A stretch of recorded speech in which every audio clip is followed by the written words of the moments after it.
ne vuruyorsun?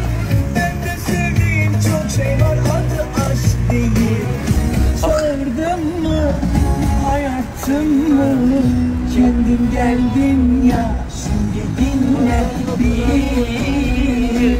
Çok sıkın. Bu şarkı çıktığında ben 7. sınıfa gidiyordum.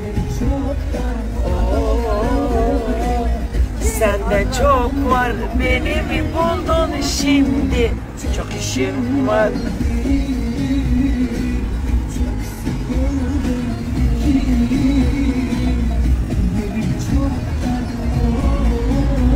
Eve gideceğim şimdi, çamaşır makinesinin arkasını çekmem lazım.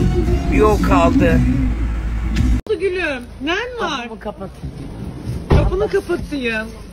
Ay hilkat garibesi yazık.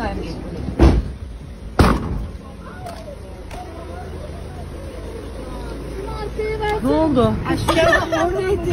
Ha.